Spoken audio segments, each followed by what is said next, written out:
village and got on the bus to the training track, and the driver had absolutely no idea where it was, but fortunately some Jamaican triple jumpers actually helped him out and found the way. But if I'd been on that bus on my own, I wouldn't have got there. But all in all, I think with, you know, the social and economic problems that the country faced, I think they did an amazing job, and, you know, it was a real carnival atmosphere, and, you know, the medalists all obviously had a great experience, and I think, you know, it was a great games, and I certainly enjoyed the experience and tried to soak up every minute of it, really. While we talked, we were just seeing pictures from the helicopter over Heathrow. That's where the flight is due to touch down in, it's about 5 minutes from now, actually. So, and I think they'll be whisked through pretty briskly to their relatives waiting for them. So that's where the plane's going to pull up, and hopefully we get a pretty good picture of the athletes as they filter off. So we're going to stay with these pictures. Obviously, you won't miss a thing. But there you go. Oh, there you go. There's the plane. That's the app. That's the radar right now. It's over Dulwich in London. If you know that particular area, you'll know where that is. There you can see the River Thames. So even if you're not particularly familiar with London, you've got a good idea of where that plane is. And it's not far now before it touches down at Heathrow. What did you all think about Rio? Jo was just saying how she felt it compared with others she's been to. What did you think of the spectacle? What are your greatest memories, really, of Rio? Oh, it's completely different to London, wasn't it? And the financial backing they had in comparison to London is different. And then Beijing, I think, spent so much more money over in comparison to London. So what they did with the money and the finances they had is spectacular. It came with more hope and passion, and the culture of Brazil was more of the aspect of what's going on in Rio. Yeah, what they did there was fantastic and amazing. And what about the athletes? Is there a particular one that stands out for you? Brazilian athlete. The pole vault, I forget his name, the guy in the pole vault who won the pole vault, I forget his name. Anyone know? Yeah, what he achieved was, that is testament. So he was 11 centimetres less when he went into the Olympics. He was 11 centimetres less than actually winning it. So he exceeded himself massively. So the French guy that was supposed to win, the Brazilian guy smashed it out of the park in an amazing performance. Wow, what happens with something like that? Because I mean, obviously you train and train before something like this, and you know what you're capable of. What is? Oh, hang on, there you can see that golden nose cone glittering in the sunshine. Isn't that perfect? And it's just preparing to come in. Blue skies. Well, that is a perfect day in London for this flight to arrive back. While we keep watching those, I mean, I think Dan can hear us. Dan, you're on the tarmac waiting for that plane. We're just seeing the first pictures now as the plane heads for Heathrow. Just in the next few minutes, it'll be touching down where you are.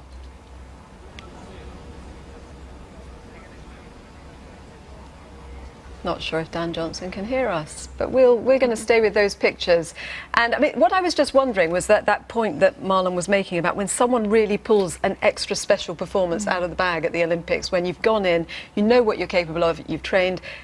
What is it when you go to the Olympics that just sort of, I suppose, everybody has to reach as deep as they can? It's a weird thing, because you go to Worlds and Europeans, and it often goes by, you know, your standard and where you are leading into it. But you get to an Olympics and anything can happen. And I don't know whether it's because it is the pinnacle, it's every 4 years, so you know there's always winners that you've never heard of before or shouldn't have won that medal, and there they are. And that's what's so great about the Olympics, is that you really don't know, and you could be favourite on paper, like in the pole vault and the French guy, and it just, you know, it doesn't happen. And you often see people don't get through qualifying, and you've got these brand new stars that you've never heard of that have been made at an Olympics. So it is very, very special. Let's talk to Dan, because he is at Heathrow and the plane is coming in. Hey Dan, can you hear us? I just heard Dan Johnson. Dan, can you hear us? We're hoping to hear from you at Heathrow as the plane comes in. This plane about to touch down now, bringing back our Olympians from Rio. It's an 11.5-hour journey. They're just about to complete with this touchdown here at Heathrow. A great buzz about this stand here. We're at gate 531. This is where the 747 is going to pull up and arrive. There's a huge press pack here this morning waiting to meet them as that plane coming into land now. About 320 of our Olympians and Team GB support staff on that plane with all their luggage and belongings, and of course those medals that they're bringing back too. Not everybody on that flight. Some of them will have come back early because they competed early in the games and have finished. But many of them having waited for that flight back. It left Rio last night a little bit late, but it's here at Heathrow bang on time. It's got a bit of a journey to do around the airport runways and taxiways. It's going to show off a little bit, I think, because British Airways have gone to some effort here, painting the nose of the plane in gold, giving it its own flight number, BA 2016. So they're going to give everybody a chance to see it as it does a little lap of honour around Heathrow Airport before it pulls up here to the gate. The pictures from on board have been really good fun. All our Olympians look like they've had a really great flight back. They've been posting on social media lots of photographs of them enjoying the hospitality on board, which has been laid on by British Airways. Special catering, and we know that extra champagne was loaded on, 77 bottles apparently. Doesn't necessarily sound too much for 320 people. Be interesting to see how they make it down the steps once the plane does pull up here, but it's got a little bit of a journey to do off the runway onto the taxiways here. Let me just bring in Mark Foster. Where do you put the Rio Games, Mark? There was a lot of expectation, especially among the British support, after such a great Games in London. Rio, I don't think many people thought would live up to that. Now it has, in medal terms at least. How do you think that's been achieved, and how much of a surprise was that? It was a bit of a surprise. I think after every host nation has had an Olympic Games, the one after has been less medals. And for us, we've won as many, actually more, but only by a couple. But on the golds were slightly less. It's astonishing. No, it's astonishing, because the home games got home support, and you're in your home environment. So Brazil had a great Olympics this time because it's their home Olympics, as it were. So the expectations weren't down here, but they weren't where they were. And I think their goal was 48 medals going in, and I think coming back with 67. So exceeded that.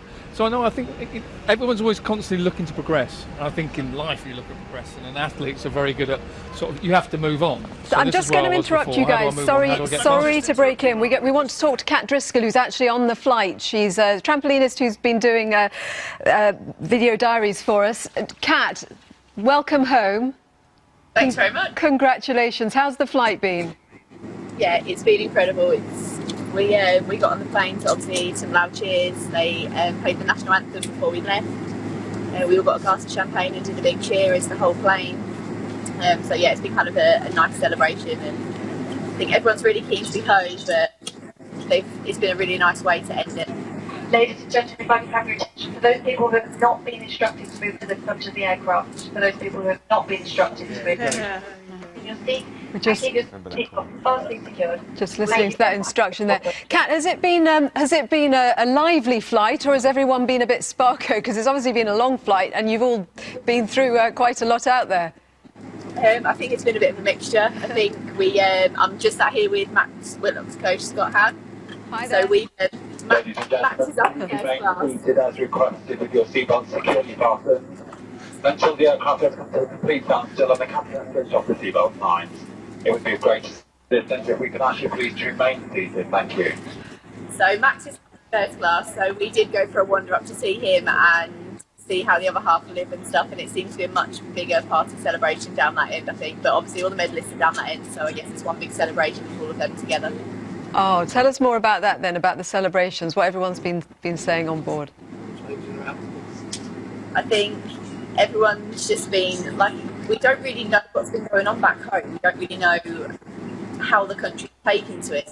I think everybody's completely unaware of what's going to happen. So I think everyone's been celebrating. We had our closing ceremony last night, and then we had to go straight from that into travelling home today. So I think there was quite a lot of partying going on last night. But Team GB put on a party for us, and there was a lot of celebration and partying going on then. And they've just been having just a lot of fun down the front by the looks of it. And we've had a couple of the team members who have won some medals were actually put on the British Airways uniforms, and we're actually serving some people their food and drinks, which was quite funny. Oh, I'd love it if you could get up and out and have a little look around the flight. But you still have to stay in your seat, don't you, for now? Yeah, but can you use your phone to show us around a little? Welcome home. Welcome to London. London Heathrow Terminal 5. After local time here. Who's that standing up already? There's the air hostess. Hello, welcome home, welcome home. Who else wants to talk to us? They're getting all the medalists up to the front to get them off obviously first. Okay. We don't want to give too much away, but it is planned like who's going to get off the plane first and what's going to happen from there. But obviously I'll let that be a big surprise for you guys. Okay, so you obviously you know who's going to be the first person to step off, but we'll have to wait and see when the doors open. Yeah, we know there's two, and we know who they are. Ah, and you said that it's been difficult to really appreciate how you're seen here. I mean, obviously everybody will have been assuring you how much pride there is at home, but are you really ready for what happens when you step off that flight? I feel like we literally, I've got no concept of what's happened since we've been away. We don't even know like how the media have taken what we've done. You try and stay in the bubble, you try not to read too much of what's going on, so you can hear bits and pieces from people back home, but I think it's only going to fully hit all of us once we get home and can truly kind of take it all in and see. I guess all we want to know is that we inspire the next generation, so I guess that's what everyone's kind of really keen to get home and see, like how many people want to try different sports. I'll tell you what, I've got some former Olympic medalists here with me in the studio, and Sally Gunnell is one who could probably tell you how that might feel. Sally, well, I mean, obviously you've been a role model, and you know how they're all feeling on that flight. You are a role model. Yeah, it is amazing, and I just love the way that they're deciding who's going to go down first. You know, it is a little bit like that, and you do feel sorry for the people that are at the back of the plane, but what inspires you to carry on, and you want to be that person at the front. And you know, someone might have got to a final, didn't quite achieve what they want to, and they're aiming for 4 years, but you just think, I want to be at the front next time, and that's the sort of thing that inspires. So it's good that they do that, and it's just really exciting, and I just love watching all this. And I'm going to go and meet my husband. He's coming off the plane in a couple of hours, so that's quite nice to see all that. So yeah, he's been out there as a coach, so it's lovely to see just all the excitement of the whole team, really. Yeah, so still having that link. And I mean, looking forward, Kat, obviously you're going to savour where you are at the moment, but will you hope to be there next time?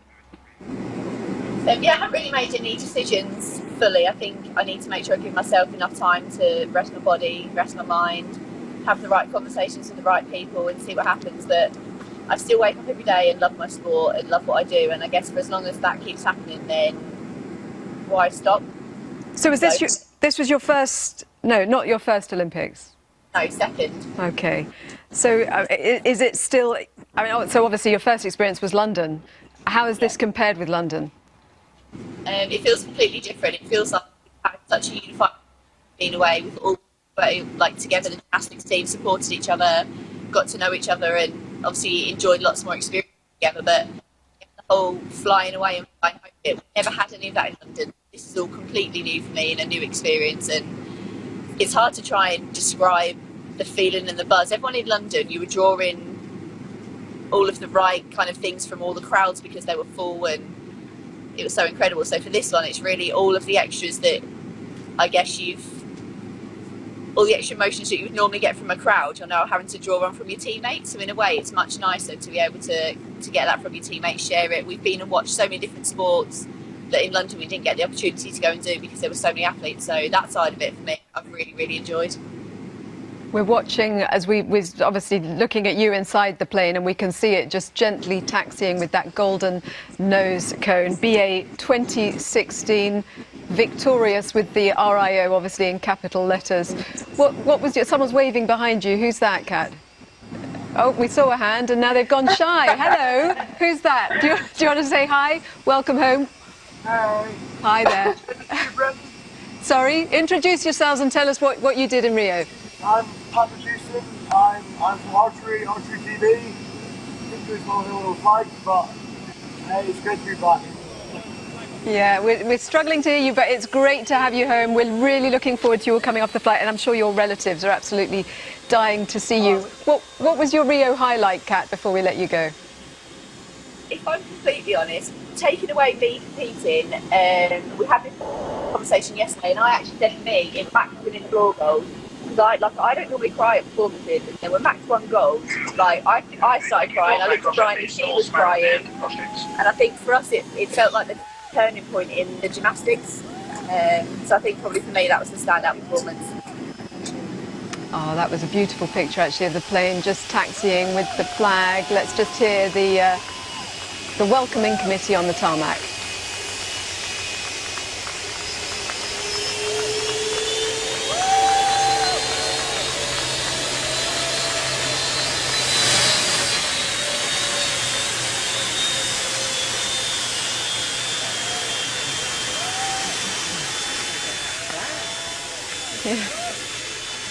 Yes, I'm not sure how that flag was winched up at the last moment on the tarmac, probably. We can still see you, Kat.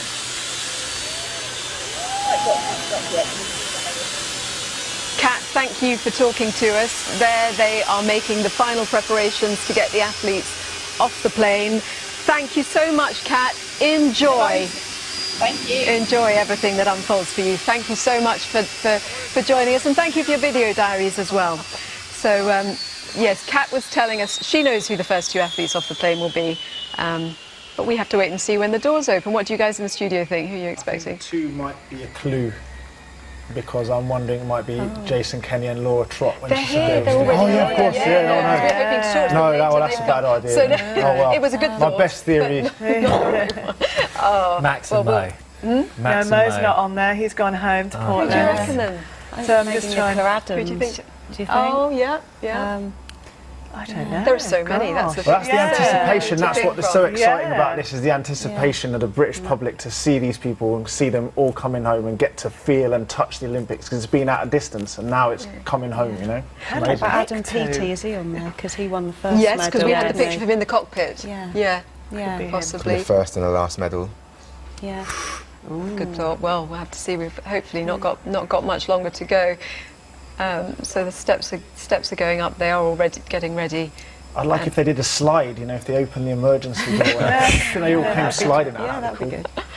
Let's bring in Dan Johnson, because he's on the tarmac. Dan, it's just lovely to see that plane with the little flag flying and the golden nose tip. Tell us who's there on the tarmac waiting to greet the athletes as they get off. There's a huge party here just by this gate. It's not just media, all the journalists, reporters, camera crews and snappers, but also a lot of the airport workers here. British Airways has put a huge team out to welcome Team GB back. There's been a lot of preparation gone into this welcome this morning. A huge effort from everybody at Heathrow, especially Terminal 5 and British Airways team. So there's a full cabin crew out here, as well as the team that would normally welcome a plane back. Lots of people all here in high vis. It seems like this part of the airport has ground to a bit of a halt, at least for a few minutes. Other people even, I think, working on the nearby gates, just taking a couple of minutes to stop and have a look and savour this moment. What a fantastic sight. That plane with its gold nose cone, that little flag poking out the top. I think they only put that up just after it landed, and it's made it here ahead of time, in good time, and they've had such a good flight back. Lovely to hear those stories from the Olympians who are on board about how enjoyable this flight has been. What a way to cap off their Rio experience with such a nice flight back and such a warm welcome here at Heathrow on what is an absolutely cracking day. Warm and bright, beautiful sunshine, and they're just now trying to manoeuvre the steps into the right position to open the doors and then allow our Olympians to take their first breath of British air as Olympic champions, some of them. A lot of discussion about who's going to be first off. It'll be interesting to see if the pecking order is maintained. If there was an Olympic sport for getting out of your seat, getting your luggage and getting ready to disembark, I'd be interested to know who is going to win that contest. It looks like it'll only be a couple of minutes until we find out. Lots of luggage to unload as well, though. All their Team GB equipment has been on board that plane as well. Some very unusual items of cargo. I think the biggest was a sail, part of one of the sailing or the wind sailing team having brought their equipment back on the plane with them. But this is a specially chartered flight. I don't think anybody will have been busting any luggage allowances, even with those quite weighty gold, silver and bronze medals, which I'm sure all those who've won them will be clutching very close. They're still trying to get these steps just in the right place up to the door. Always the kind of job that takes a little bit longer than you'd expect, but the team here determined to get everything absolutely right and make sure that everything happens in the right way. Mark Foster's still here with me. He's having a nightmare. What are you? Yeah, if there was an Olympic sport for putting the steps up to the plane, this guy's not getting a gold medal at the minute, is No, he? not yet. They're going to be excited in there, right? Have they really any idea excited. what to expect when they step off this plane? No. So I think for a lot of them it's their first Olympic Games, and the last Olympic Games was London, so they didn't have this, they didn't travel this far, they didn't travel by plane. So, no, I think to see the response to what's been going on while you've been away in that Olympic bubble, no, I think they'll love seeing this, I'm sure. You know, the journey doesn't end until they get home and then suddenly sit down and have a cup of tea and go, what was all the fuss about? Does it mean a lot to know that people are interested and have supported you and want to welcome you back? I mean, there are crowds of people apparently waiting in arrivals over there at the terminal to welcome people back. Not just friends and family, but genuine supporters who've enjoyed the sporting achievements that they've seen over the last few weeks. Is that important to you as an athlete? Yeah, I mean, ultimately what you want to do is you're showcasing what is possible with the human body in sport. Everyone's got their own goals, everyone's got their own dreams, but ultimately, you know, these sports people are the role models for the next generation. They want to inspire other people. So, and also, you know, being so far away, they want to know that people back home have seen what they've done. We're all peacocks. We love strutting our stuff. We love it being on the world stage. We love being in front of a TV, in front of a crowd. So they'll come back. Just the swimmers? No, every sport. Probably athletics more than anything else. But, no, yeah, we are. You want to strut your stuff and you want to show off. You know, all those hours and hours and hours and years you spend ploughing up and down a board or running on a track or in a gym. You know, all people ever see is what goes on that stage at the Olympic Games. So it's not, for them, it will be wonderful to see the support they've got back here, and when they come out of that terminal and see, it's going to be crazy. And I think these guys deserve it so much.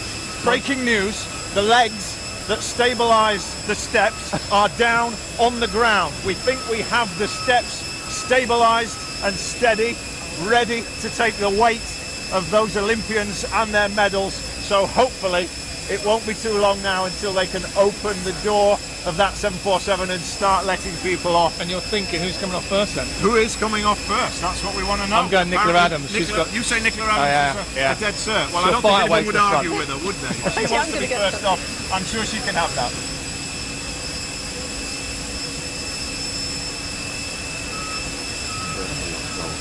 Well, they've finally got the steps in place. The door is going to open. We will find out who it is. And you're thinking Adam Peaty and Nicola Adams. That's the betting here in the studio. Let's see.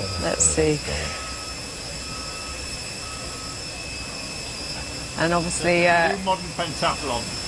What was that, Dan? The steps up to a plane and getting the door open. If this is a normal flight, you wouldn't be impressed at this point, would you? You'd be like, I really want to get off this plane now. Where's the jetty? They'll just be desperate to get off now, yeah? Oh, they'll be excited though, really, really excited. I mean, it's a long flight, isn't it? 11 hours, but I've got a feeling from what I've seen on social media that's been a bit of a party on board. I know you say 77 bottles of champagne is not a lot. Well, athletes haven't drank for 4 years, it's a lot. And that's probably extra on top of And how much time will they get to enjoy themselves in that kind of way before the training and the regime and the health all has to kick back in? Everyone's got a completely different programme. I know, for argument's sake, Adam Peaty's going to do the World Grand Prix circuit, which starts in a few weeks' time. So he's going to go off and he's going to be competing and racing. Some of the others, I think they'll come back, and probably someone like Laura and Jason, they'll probably have a lot of media commitments. And then I would think 90%, maybe more, would go off on holiday and have a couple of weeks break, completely rest their mind and their body before they go, right, another 4 years till Tokyo, because that's a long-term goal, is 4 years. Every year, Worlds, Europeans and Commonwealth. So the door is open, and the BA ground crew here all applauding. I don't know if they're applauding their own staff for getting the steps up and the door open, or our Olympians. I'm sure it's a bit of both. Okay, number 3. Wow, Max.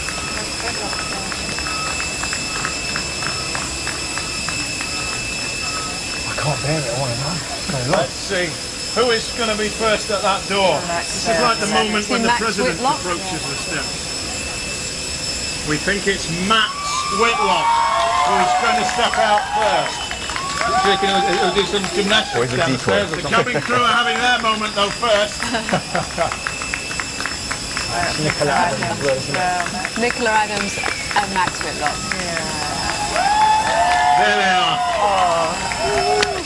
I know, you feel like you're about to start.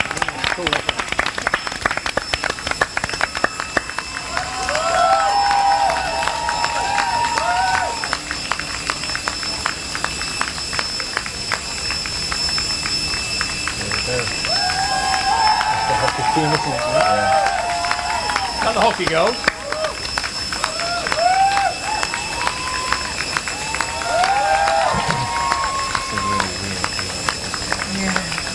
A very warm welcome for these Olympians as they step back down onto British soil for the first time after their triumphs in Rio. The women's hockey team there, sporting their gold medals, all being lined up now for the official photographs, a bit of media management to go on to make sure that everybody's in place to take advantage of this moment and make sure that it can be enjoyed by people here and around the world. These pictures no doubt will be beamed across the country and will be all over your newspapers tomorrow. There is a huge bank of cameras here, photographers and snappers, as well as reporters, and really warm welcome applause for these athletes, gymnasts, swimmers, and their achievements over the last few weeks.